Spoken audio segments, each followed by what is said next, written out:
Baina TV, connected to your world.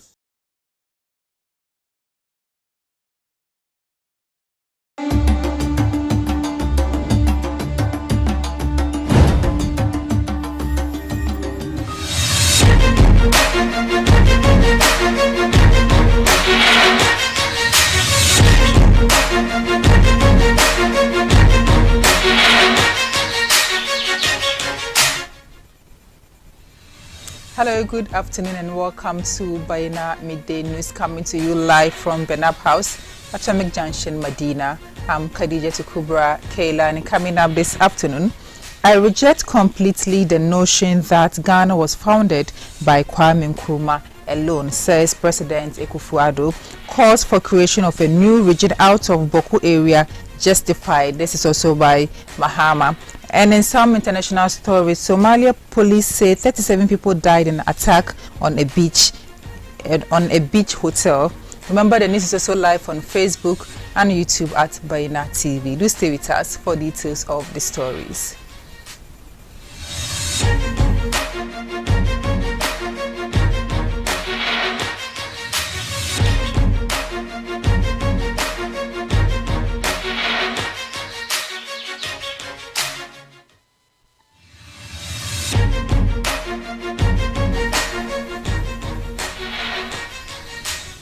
Thank you for staying with us. Now on the news in details. President Akufo-Addo has firmly rejected the notion that Ghana was founded by a single individual. Speaking to the nation in his 2024 Founders Day address on Saturday, August 3, the president expressed his disagreement with claims that Kwame Nkrumah single-handedly founded Ghana. He emphasized the collective effort of various individuals in the independence struggle.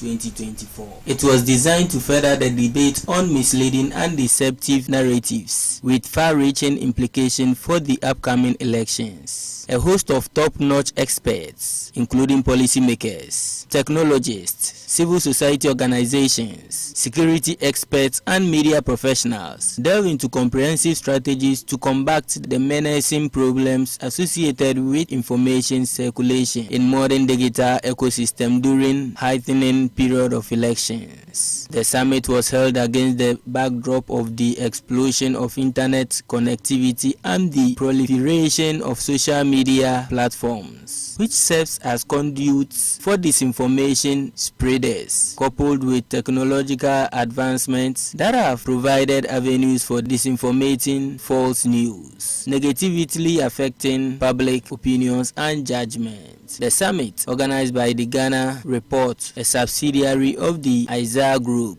aimed to uncover strategies, identify dangers, and promote best practices for information dissemination, particularly on social media. President Akufo-Addo said the government was taking no chances in protecting Ghana's reputation as a stable and democratic nation. Therefore, all stakeholders were being brought on board to preserve the gains made. He urged the media to adhere to professional standards in the discharge of their duties, reminding journalists that they remain central in shaping public opinion as the nations prepare for this year's elections. Mr. Albert Kandapa, the National Security Minister, said election 2024 will test the resilience of the nation in her democratic journey. Consequently, the security agencies will not compromise on enforcing Ghana's laws to the letter to endanger peace and stability. Meanwhile, the flag bearer of the New Patriotic Party, Dr. Mahmoud Bawumia, has vowed to tackle unemployment in Ghana by training approximately 1 million youth in digital skills. He made this promise while addressing party sympathizers at the Ofie Mega Walk in Ikropon on Saturday, August 3, 2024. Speaking at a summit organized by the Ghana Report, the IGP said disinformation and misinformation pose a major threat to the security and cohesion of the state, hence the need to tackle it head-on. He said it is concerning when the public that calls for the problem to be addressed ends up fighting law enforcement agencies when they take action against offenses. The IGP is therefore urging everybody to be part of the solution in the fight against disinformation and misinformation, further stressing the time has come for the Ghanaians to have a change of mindset. And the sponsors, both financial influence and others, of such people, let's deal with them in two ways. Through the principle of moral persuasion. Because some of them may not know. They are just being used for the parochial, limited interest of an individual, a group, and therefore they just carry along and run with it. Persuasion will help some of them to get out of the trouble, even including some of the sponsors of these activities, when their conscience are pricked to the fact that why do you allow a personal, limited interest to override a national interest? Because your personal interest, when it survives and the national interest collapses, you have no interest. And if they fail, through the art of persuasion, work with us to use the full force of the law to deal with them. Because such people, God will be happy for them not to live among us than to be among us and destroy all of us. Then the next leg, which I've always referred to in the 1990s through an advert on newspaper, adverts on TV when we were growing up. They say, water no get leg.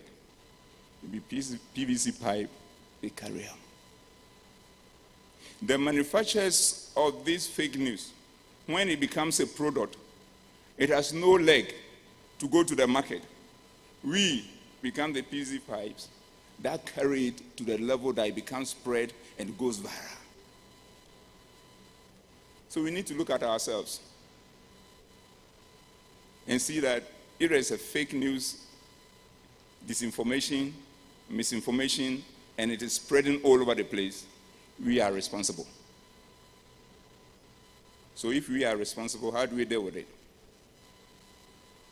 And that brings to the fore the concept of critical thinking. 4 key layers. The first point is that it is noted that sharing is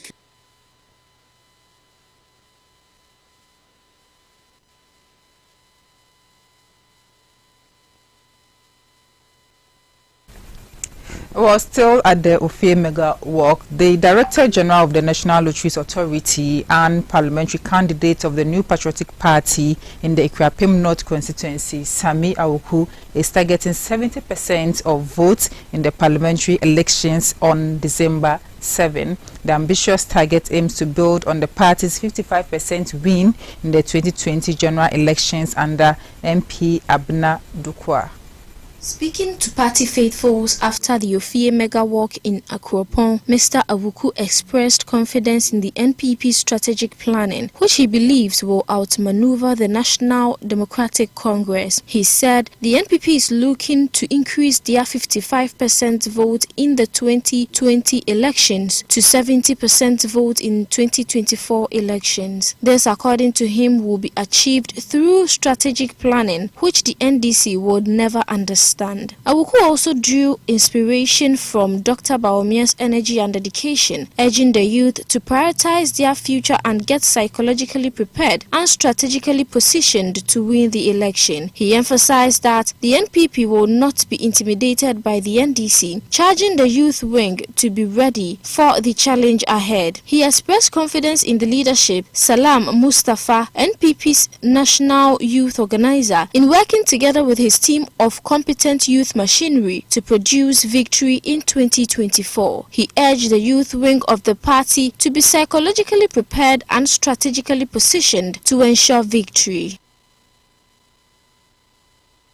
Also, the 2024 flag bearer of the opposition National Democratic Congress, John Mahama, has expressed his support for calls to create a new region out of the Boko area in the Upper East region.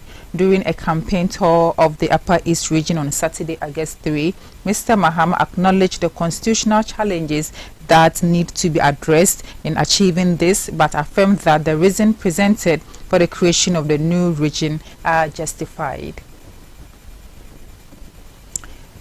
Mr. Mahama made this comment when he visited the Boku Nabes Palace. According to him, a proposal has been presented to the Speaker of Parliament through the Member of Parliament for Boku Central, Mahama Ayariga, to that effect. The NDC flag bearer believes the new region would address pertinent issues such as the security challenges in the Boku area and create more jobs opportunities.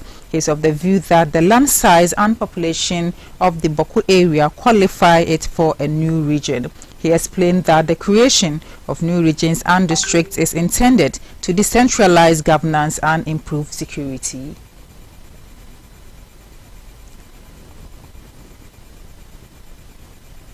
Away from politics, let's do some entertainment stories. Ghanaian actor and comedian Kojo Nkansa, popularly known as Lil Wayne, has expressed his distress over the hate campaign against him following a tragic accident in May that resulted in the death of a 3-year-old boy. Speaking at the Great Minds International School Speech and Prize Giving Day in Ahinkro, Ashanti region, Lil Wayne bemoaned the deliberate negative narratives on social media.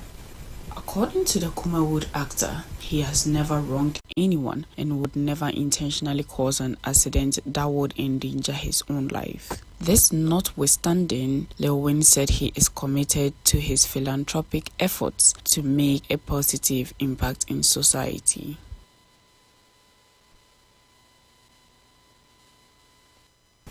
And in some international stories, at least 37 people died and 212 others were wounded in an attack on a beach hotel in Somalia's capital, Mogadishu.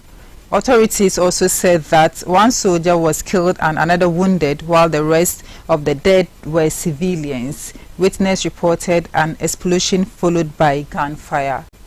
Al-Qaeda's East African affiliate, Al-Shabaab, said through its radio station that its fighters carried out the attack. Witnesses say they saw an attacker wearing an explosive vest moments before he blew himself up next to the Beach View Hotel. His friends who were with him at the hotel were killed and others were wounded. The Lido Beach area has in the past been targeted by militants allied to Al-Shabaab. The most recent attack last year killed 9 people. In a separate attack on Saturday, state media reported that several people died after a passenger vehicle hit a roadside some 40 kilometers, that is 25 miles from the capital. Somalia President Hassan Sheikh Mohamud last year declared a total war on the militants as the country starts taking charge of its own security. Al-Shabaab still controls part of southern and central Somalia and continues to carry out attacks in Mogadishu and other areas while extorting millions of dollars a year from residents and businesses in its quest to impose an Islamic state. Friday's attack came on a month after Somalia started the third phase of the rundown of peacekeeping troops under the African Union Transition Mission. The UN Secretary General's acting special representative for Somalia, James Wan, on Saturday expressed support and solidarity for Somalia in its efforts to ensure peace, security and stability. He said Lido Beach is frequented by families and that targeting this location is an abhorrent act that warrants the firmest condemnation.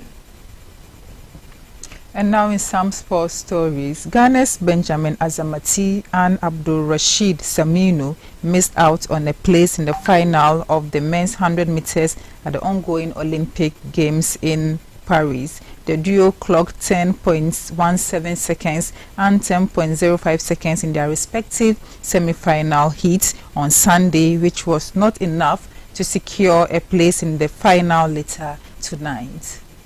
Azamati crossed the finish line in 9th place in a contest won by Jamaica's Oblique Civil. while world champion Noah Lyles came second. Abdulrashid Saminu finished 7th in his semi-final with 10.05 seconds, outpacing Africa's fastest man, Ferdinand Omayela, who ended the race in 8th. His race was won by Kishen Thompson of Jamaica, who crossed the finish line at 9.8 seconds, with Tokyo Olympic silver medalist Fred Kelly in second place. Ghana has not made an Olympic sprint final since Athens 2004 when Aziz Zakari reached the final. The men's 100 meters finals will start at 7:50 p.m. Ghana time.